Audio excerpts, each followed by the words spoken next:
آئیے سب سے پہلے کچھ تمہیدی گفتگو کر لی جائے۔ میرے پیارے بھائیوں اور میری پیاری ماں اور بہنوں، یہ شوہر اور بیوی کا جو رشتہ ہے، میاں اور بیوی کا جو یہ رشتہ ہے، یہ رشتہ اللہ رب العالمین کی طرف سے عطا کردہ ایک عظیم رشتہ ہے۔ اس رشتے میں اللہ رب العالمین اپنی جانب سے دونوں کے اندر، جوڑے کے اندر الفت، محبت، رحمت اور مودت کو اللہ ڈال دیتے ہیں۔ اور اس کائنات کے اندر اللہ رب العالمین کی بہت ساری نشانیاں ہیں، جن نشانیوں کو دیکھ کر کے، جن نشانیوں پر غور و فکر کر کے، جن نشانیوں پر تدبر کر کے ایک آدمی اللہ رب العالمین کی قدرت کو سمجھ سکتا ہے، اللہ رب العالمین کی طاقت اور پاور کو جان سکتا ہے، اللہ رب العالمین کو پہچان سکتا ہے، اور اللہ رب العالمین کے بارے میں اسے یقین آ سکتا ہے کہ ان اللہ علی کل شیء قدیر، اللہ تبارک و تعالی ہر چیز کے اوپر قادر ہے۔ اللہ رب العالمین ارشاد فرماتا ہے وَمِنْ آيَاتِهِ أَنْ خَلَقَ لَكُم مِّنْ أَنفُسِكُمْ أَزْوَاجًا لِتَسْكُنُوا إِلَيْهَا۔ اے دنیا والو، اللہ کی جہاں اس دنیا کے اندر، اس کائنات کے اندر بہت ساری نشانیاں ہیں، اللہ کی اس کائنات کے اندر بہت ساری ایسی چیزیں جنہیں دیکھنے کے بعد بندہ عبرت اور نصیحت حاصل کر سکتا ہے۔ وَمِنْ آيَاتِهِ أَنْ خَلَقَ لَكُم مِّنْ أَنفُسِكُمْ أَزْوَاجًا۔ اے دنیا والو، اللہ کی انہی نشانیوں میں سے ایک عام نشانی ہے کہ اللہ نے انسان کا جوڑا انسان کو بنایا ہے، اللہ نے انسان کا جوڑا انسان سے پیدا کیا ہے۔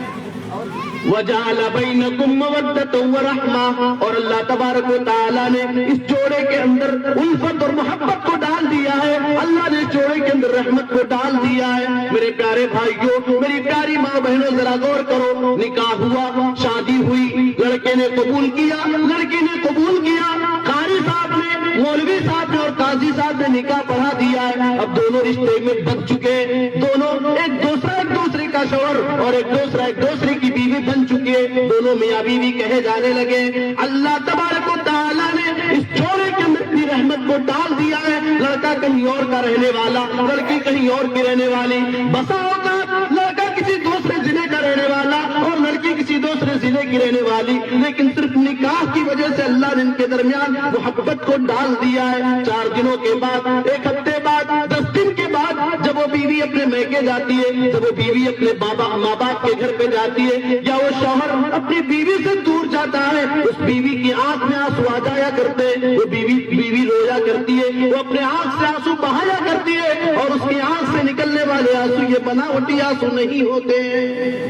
اللہ نے فرمایا وَجَعَلَ بَيْنَكُمْ مَوَدَّةً وَرَحْمَةً۔ اے دنیا والو، اے میاں بیوی، تم کان کھول کر کے سن لو، تمہارے اندر اللہ نے رحمت اور محبت کو ڈال دیا ہے۔ اور آپ غور کیجئے، ایک ہے محبت اور ایک ہے رحمت۔ محبت کب ہے؟ جب تک یہ دونوں جوان ہیں، جب تک یہ دونوں فطری خواہشات کو مکمل کر رہے ہیں، ایک دوسرے سے ملاقات کر رہا ہے۔ میرے پیارے بھائیوں، رحمت کب ہے؟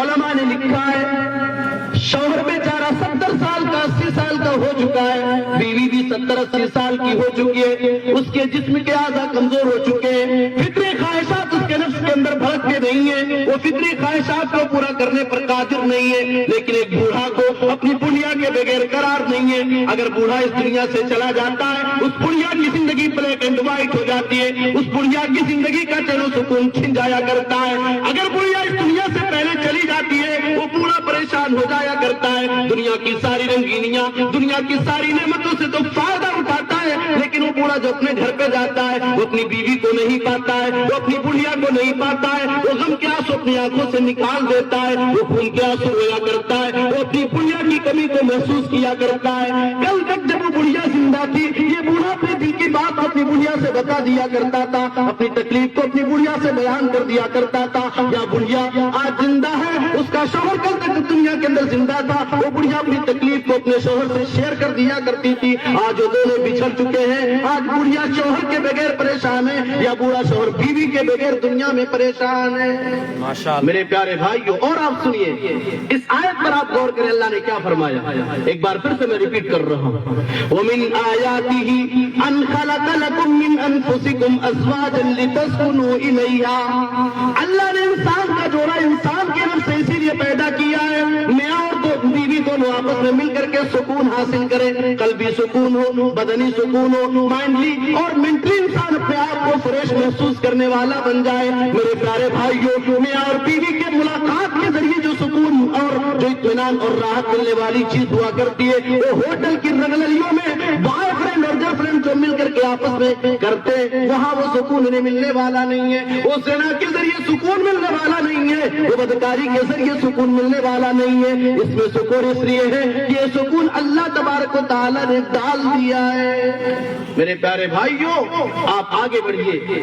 انسان گھر سے باہر نکلا ہے، کاروبار کر رہا ہے، بزنس کر رہا ہے، کسان کھیتی کر رہا ہے، لیکن جو اپنی ڈیوٹی سے، اپنے کام سے، اپنی محنت سے گھر پہ واپس آتا ہے، اس کی بیوی مسکراتے ہوئے چہرے کے ساتھ اس کا استقبال کرتی ہے، اس کے سامنے پانی پیش کر دیتی ہے. یا شوہر گھر سے باہر نکلنے والا ہوتا ہے، وہ بھی فریش ہو رہا ہے، وہ بھی واش روم میں نہا رہا ہوتا ہے، اس کی بیوی اس کے کپڑے نکال کر کے رکھ رہی ہوتی ہے، اس کے موزے نکال کر کے رکھ رہی ہوتی ہے، اس کے جوتے پر پالش لگا رہی ہوتی ہے، اس کے لیے قلم رکھ رہی ہے، اس کے لیے دستی رکھ رہی ہے، یا اس کی دیگر چیزوں کا انتظام وہ بیوی کر رہی ہے. واللہ ایک شوہر کو دلی سکون ملتا ہے، ایک شوہر کو دلی راحت نصیب ہوتی ہے. یہ اللہ رب العالمین نے بیان فرمایا ہے کہ یہ جوڑا جو ہم نے بنایا ہے اس کے اندر سکون، اس کے اندر محبت اور اس کے اندر رحمت ہم نے ڈالا ہے. ایک شوہر اور بیوی کے بغیر ان دونوں کو سکون اور اطمینان نہیں ہو سکتا. اور آگے بڑھیے. اللہ رب العالمین نے ارشاد فرمایا ہن لباس لکم وانتم لباس لہن. اے دنیا کے مردوں، تمہاری بیویاں تمہارا لباس ہے، اور اے دنیا کی بیویوں، اے دنیا کی عورتوں، تمہارا شوہر تمہارا لباس ہے. لباس ہمیں کیا فائدہ پہنچاتا ہے؟ لباس کے بہت سارے فائدے ہیں میری پیاری ماں بہنوں، میرے پیارے بھائی. لباس انسان کے بدن کو ڈھانپتا ہے. اگر انسان بغیر کپڑے کے گھر سے باہر نکل جائے، بازار میں چلا جائے، دکان پہ چلا جائے، کھیت کھلیان میں چلا جائے، یا مسجد میں اللہ کے گھر میں چلا جائے، دیکھنے والا اسے پاگل کہے گا، دیکھنے والا اسے مجنون کہے گا. دنیا والے یہ کہنا شروع کر دیں گے اس کا دماغ ختم ہو چکا ہے، یہ تو پاگل ہو چکا ہے، یہ تو مجنون ہو چکا ہے، یہ اپنی شرمگاہ کو کھول کر کے پبلک پلیس میں جا رہا ہے. لباس انسان کے بدن کو ڈھانپتا ہے. اللہ فرماتا ہے ہن لباس لکم وانتم لباس لہن. اے دنیا والوں، تمہاری بیوی تمہارے لیے لباس ہے، تمہارا شوہر تمہارے لیے لباس ہے. دونوں کے اندر اگر کچھ کمیاں آ جاتی ہیں، دونوں کے اندر اگر کچھ کوتاہی ہو جاتی ہے، شوہر کی ذمہ داری اپنی بیویوں کے عیوب پر پردے ڈالے، بیوی کی ذمہ داری ہے اپنے شوہر کے عیوب کے اوپر پردے ڈالے، اپنے شوہر کی بے عزتی نہ کرے، اپنے شوہر کو بدنام نہ کرے. ہن لباس لکم وانتم لباس لہن. لباس کا ایک دوسرا کام یہ ہے کہ لباس انسان کی عزت و آبرو کی حفاظت کرتا ہے. میرے پیارے بھائیوں، میری پیاری ماں بہنوں، بیوی کو بھی اسی طرح سے چاہیے کہ اپنے شوہر کی ایمان کی حفاظت کرے، اپنے شوہر کے عقیدے کی حفاظت کرے، اپنے شوہر کی عزت و آبرو کی حفاظت کرے.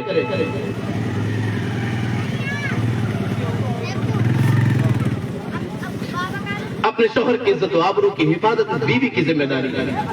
ہن لباس لکم وانتم لباس لہن. شوہر بیچارہ گھر سے باہر جا رہا ہے، ایئرپورٹ پر نیم برانہ لباس پہن کر کے گھومنے والی بچیاں انسان کو نظر آ جائیں گی. فلائٹ میں سفر کر رہا ہے، ایئر ہوسٹس اپنے پیر کو دکھا رہی ہے، اپنے ہاتھوں کو دکھا رہی ہے، میک اپ کے ساتھ اس کے سامنے پانی پلا رہی ہے تو میک اپ کر کے آ رہی ہے، مسکرا کر کے اس سے بات کر رہی ہے. ریلوے اسٹیشن پر جا رہا ہے، دنیا کی برائیاں، دنیا کی بے حیائیاں اور دنیا کی بے پردگی اس کی نگاہوں کے سامنے آتی ہے، لیکن شوہر اپنی نگاہ کو جھکا لیتا ہے، شوہر اپنی نگاہ کو نیچی کر لیا کرتا ہے. ہن لباس لکم وانتم لباس لہن. اے دنیا کی بیویوں، تمہارا شوہر تمہارا لباس ہے، تمہاری ذمہ داری ہے. جس طریقے سے لباس انسان کے بدن کو ڈھانپ لیا کرتا ہے، جس طرح سے بدن انسان کے بدن کو لباس چھپا لیا کرتا ہے، اسی طریقے سے تم اپنے شوہر کی آبرو کی حفاظت کرو. اپنے شوہر کو زنا کے قریب نہ جانے دو، اپنے شوہر کے ساتھ کوئی ایسا غلط رویہ نہ اختیار کر لو جس کی بنیاد پہ تمہارے شوہر کا دل تم سے ٹوٹ جائے، وہ تم سے ناراض ہو جائے، وہ تم سے خوش نہ رہے بلکہ کسی اور کی بیٹی کے ساتھ زنا کرنے لگے۔ ہن لباس لکم وانتم لباس لہن۔ میرے پیارے بھائیو، اللہ نے ایک دوسرے کا لباس قرار دے دیا ہے۔ آج ہم اور آپ کپڑا خریدنے کے لیے جاتے ہیں، چاہے امیر آدمی ہو یا میڈیم کلاس کا آدمی ہو یا غریب طبقے کا آدمی ہو، وہ اپنی بساط اور اپنے وسعت کے مطابق بہترین کپڑا ہی پسند کرتا ہے۔ ایک دو کپڑے دیکھتا ہے، اس کے بعد جو اسے پسند آتا ہے اس کو وہ خریدتا ہے۔ ہماری پیاری مائیں بہنیں بھی نہ جانے دکان والے بیچارے کتنے پریشان ہو جاتے ہیں۔ یہ دنیا کا لباس ہے، جس لباس کو خریدنے کے لیے ہم اتنی محنت کرتے ہیں، دھاگا کیسا ہے، کاٹن پیور ہے یا اس میں ملاوٹ کر دیا گیا ہے۔ ہماری پیاری ماں، ہماری پیاری بہن جب کپڑے کی دکان پہ کپڑا خریدنے جاتی ہے، اس کا اسٹون گرے گا کہ نہیں گرے گا، دوپٹہ کیسا ہے، اس کی شلوار کیسی ہے، اس میں دھاگے کون سے لگے ہوئے ہیں، اس کی ڈیزائننگ کیسی ہے، یہ ساری چیزیں دیکھتے ہو میرے پیارے بھائی۔ یہ دنیا کے لباس ہے، اور اللہ نے جو آخرت کا لباس تمہاری بیوی کو بھی بنایا ہے، دنیا کا بھی لباس اللہ نے تمہاری بیوی کو بنایا ہے۔ دنیا کا لباس جو آپ کی زندگی بھر آپ کے ساتھ رہنے والا ہے۔ جب دنیا میں پہننے والے کپڑوں کو اتنی باریکی کے ساتھ آپ غور کرتی ہو اور دیکھتی ہو یا دیکھتے ہو، تو جو لباس آپ کے ساتھ پوری زندگی رہنے والا ہے، اس لباس کے بارے میں ہم اتنے لاپرواہ کیوں ہو جاتے ہیں؟ اسی لیے اللہ کے نبی نے فرمایا، تنکح المرأۃ لأربع، کسی عورت سے شادی کی جاتی ہے تو چار چیزیں دیکھ کر کے کی جاتی ہیں۔ لمالہا، بعض لوگ اس عورت کے مال کو دیکھتے ہیں تو کوئی اس کے حسن و جمال کو دیکھتا ہے، کوئی اس کے خاندان کو دیکھتا ہے، کوئی اس کے حسب نسب کو دیکھتا ہے۔ اللہ کے نبی صلی اللہ علیہ وسلم نے بیان فرمایا، اے دنیا والوں، اے اپنے لڑکوں کے لیے بہو تلاش کرنے والوں، اے لڑکوں جو اپنے لیے بیویاں تلاش کرنے والے ہو، فاظفر بذات الدین، تم دیندار لڑکی کو اپنی بیوی بنا کر کے لے کر کے آؤ۔ دیندار لڑکی ہو جو آپ کی بیوی بن کر کے آئے۔ اور اسی لیے شریعت نے یہ بھی کہا ہے، اذا خطب الیکم، اے دنیا والوں، اے لڑکی کے باپ اور لڑکی کے والدین کان کھول کر کے سن لو، اذا خطب الیکم ممن ترضون دینہ وخلقہ فزوجوہ، جب تمہارے پاس کسی ایسے لڑکے کا رشتہ آ جائے، جب کوئی ایسا لڑکا تمہاری بیٹی کے لیے پیغام نکاح بھیجے جس کے دین اور اخلاق سے تم راضی ہو جاؤ، فزوجوہ، تم اپنے لڑکے کی شادی اپنے لڑکی کی شادی اس لڑکے سے کر دو۔ لڑکا والا لڑکی کے اندر دینداری دیکھے اور لڑکی والا لڑکے کے اندر دینداری دیکھے، تب جا کر کے ایک دوسرے کے ساتھ۔ آمین آمین کمال بھائی، بہت بہت شکریہ، آمین۔ کیا بھائی تماشا کر رہا ہے؟ محبت کے ساتھ زندگی گزارنے کی مدد کرے دینی کاموں میں۔ اللہ رب العالمین نے قرآن مجید کے اندر بیان فرمایا، یا ایھا الذین آمنوا قوا انفسکم واہلیکم نارا وقودھا الناس، فرمایا اے عمر پارو، اپنی اولاد کو نیک کام کرنے کا حکم دینا، انہیں گناہ کے کاموں سے دور رکھنا، انہیں گناہ کے کاموں سے دور رکھنا، شرک بتانا، گناہ بتانا۔ اور کبھی میں نماز نہیں پڑھا کرتی تھی، اب عائشہ کبھی کبھی اللہ کے رسول صلی اللہ علیہ وسلم کے سامنے لیٹی رہا کرتی تھی۔ اللہ کے نبی صلی اللہ علیہ وسلم جب سجدے میں جایا کرتے تھے تو اپنے ہاتھوں سے ان کے پیر کو اشارہ کرتے تھے کہ اپنے پیر کو ہٹاؤ، مجھے سجدے میں جانا ہے۔ اما عائشہ بیان فرماتی ہیں، اللہ کے نبی صلی اللہ علیہ وسلم جب قیام اللیل کیا کرتے تھے، تہجد کی نماز آپ پڑھا کرتے تھے، جب آپ تہجد کی نماز سے فارغ ہوتے، وتر کی نماز کی ادائیگی کا وقت ہوا کرتا، آپ کہتے یا عائشہ قومی، یا عائشہ، اے عائشہ اٹھ جاؤ، اے عائشہ اٹھو، فاوتری، اور تم میرے ساتھ وتر کی نماز پڑھ لو۔ میری پیاری ماں بہنوں، میرے پیارے بھائیوں، ایک شوہر کی ذمہ داری یہ بنتی ہے کہ اپنی بیویوں میں جاگا کرتے تھے، وَأَيْقَظَ أَهْلَهُ، اللہ کے نبی اپنے اہل و عیال کو بھی جگایا کرتے تھے۔ اللہ نے بیوی کو یہ پاور دیا ہے، اللہ نے بیوی کو یہ طاقت دیا ہے، یہ بیوی چاہے تو بے نمازی شوہر کو نمازی بنا لے، یہ بیوی چاہے تو نشہ کرنے والے شوہر کا نشہ چھوڑوا لے، یہ بیوی چاہے تو حرام کاروبار کرنے والے شوہر سے اس کا حرام کاروبار چھوڑوا لے، یہ بیوی اگر چاہے تو شوہر سے وہ کچھ بنا کر سکتی ہے جو دنیا کا کوئی آدمی اسے منوا نہیں سکتا۔ آپ دیکھیے فرعون کتنا بڑا ظالم تھا۔ ابھی آپ نے ظلم کے بارے میں خطاب سنا اور اس میں یہ واقعہ آپ نے سنا ہے کہ فرعون چھوٹے چھوٹے بچوں کو مروا دیا کرتا تھا، قتل کروا دیا کرتا تھا، لیکن موسیٰ علیہ السلام جب صندوق میں آتے ہیں، فرعون کے دربار کے سامنے آتے ہیں اور اس صندوق کو فرعون کے محل میں لایا جاتا ہے. جب اس صندوق کو کھولا جاتا ہے فرعون کی بیوی دیکھتی ہے ننھا سا موہنا سا پیارا سا ایک بچہ اس میں آنکھوں کا سکون بنے گا, یہ بچہ میری اور آپ کی آنکھوں کی ٹھنڈک بنے گا.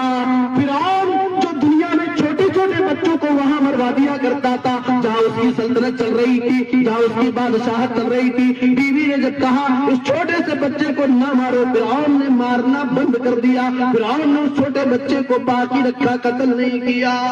تو بیوی وہ سب کچھ اپنے شوہر سے بنوا سکتی ہے جو کوئی اور نہیں بنا سکتا.